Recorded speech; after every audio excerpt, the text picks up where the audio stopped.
السلام علیکم ویورز، میں ہوں راجہ عبد الرحمان ایڈوکیٹ۔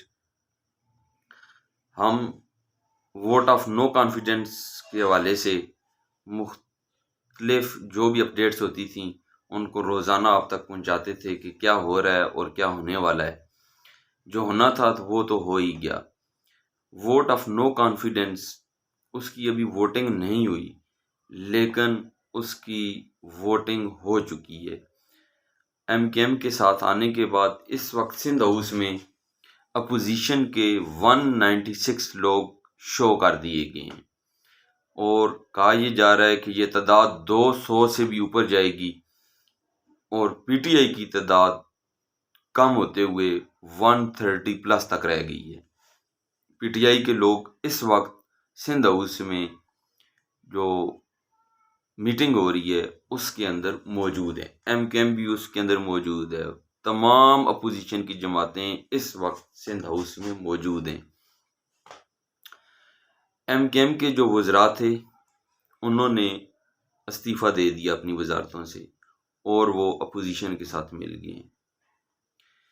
حکومت ایم کے ایم کو منانے میں ناکام رہی ہے، حکومت کی جو سیاسی کمیٹی تھی وہ ناکام رہی ہے۔ یہ ان کی اپنی ناکامی ہے۔ ایم کے ایم آخر تک اپنے مطالبات اور کچھ لو دو کی بنیاد کے اوپر، پالیسی کے اوپر حکومت سے بات کرتی رہی، لیکن حکومت ان کو کچھ دینے کے اوپر تیار نہ ہوئی۔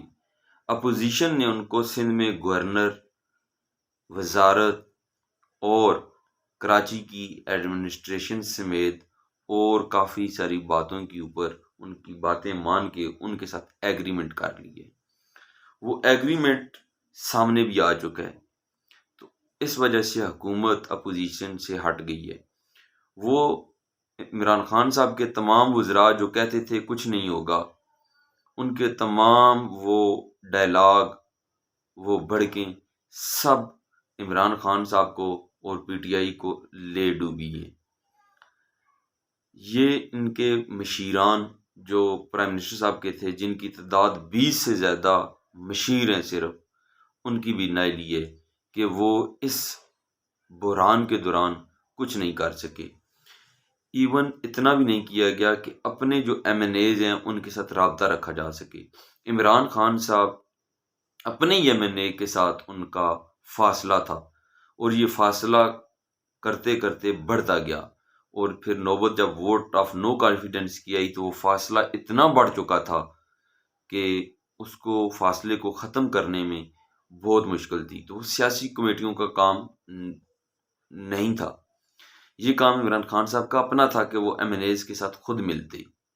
جبکہ دوسری طرف آپ دیکھیں کہ جو بلاول صاحب ہیں یا شہباز شریف صاحب ہیں، وہ روزانہ کسی نہ کسی ایم این اے کے عشائیے میں شریک ہوتے تھے، وہاں ان کے ساتھ اکٹھا کھاتے تھے۔ اپنے جو لوگ تھے انہوں نے ان کو اپنے پاس متحد رکھا ہوا تھا کہ کہیں یہ ہمارے اپنے لوگ حکومت کے ساتھ نہ مل جائیں، یا حکومت ان کے ساتھ ان کو ملا نہ لے۔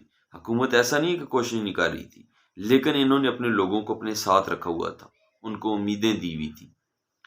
آپ نے دیکھا ہوگا کہ بلاول صاحب کبھی اپنے لوگوں کو لے کے سنیما میں جا رہے ہیں ان کو موویز دکھانے کے لیے، کبھی وہ ان کو لے کے جا رہے ہیں کوسار مارکیٹ میں کھانا کھلانے کے لیے، اور کبھی ان کی طرف جا رہے ہیں عشائیے کے اوپر کھانا کھانے کے لیے۔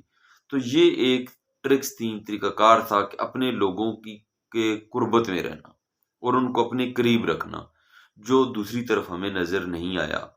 تو وہ ایک جو فاصلہ تھا وہ اتنا تھا کہ ایم ایل ایز خود کہتے تھے کہ ہمیں پرائم منسٹر صاحب کو ملنے کے لیے شہباز گل اور جو مشیر ہیں ان کو ریکویسٹ درخواستیں کرنی پڑتی ہیں۔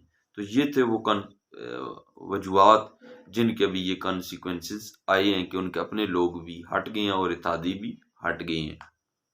ایک اور ڈیولپمنٹ یہ ہوئی ہے کہ پرائم منسٹر صاحب نے کہا جی کہ میرے خلاف جو خط ہے، ایک عالمی خط آیا ہے، اس کو میں پبلک کروں گا، اس کو میں بتاؤں گا، اور وہ کافی سارے لوگوں کو بتا چکے ہیں، صحافیوں کو بتا چکے ہیں، اپنے دوست عزیز سارا کو جو ان کے کلوز لوگ ہیں ان کو وہ بتا چکے ہیں، دکھا چکے ہیں۔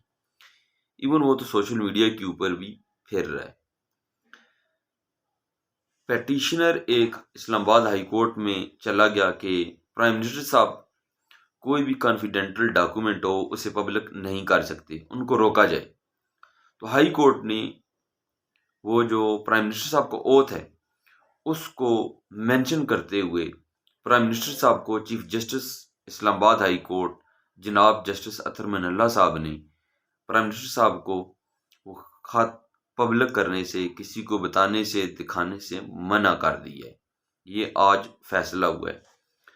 اب اس میں انہوں نے جو پرائم منسٹر صاحب کا اوتھ تھا اس کو مینشن کیا۔ وہ اوتھ کیا تھا وہ میں آپ کو پڑھ کے بتاتا ہوں۔ That as Prime Minister of Pakistan, I will discharge my duties and perform my functions honestly, to the best of my ability, faithfully, in accordance with the Constitution of the Islamic Republic of Pakistan and the law, and always in the interest of the sovereignty, integrity, solidarity, well-being, and prosperity of Pakistan, and that I will not directly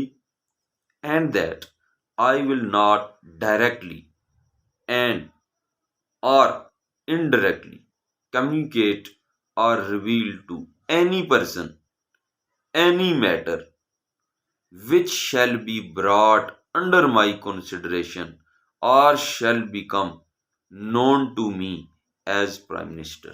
یہ تھا وہ oath جو prime minister صاحب نے لیا ہوا تھا۔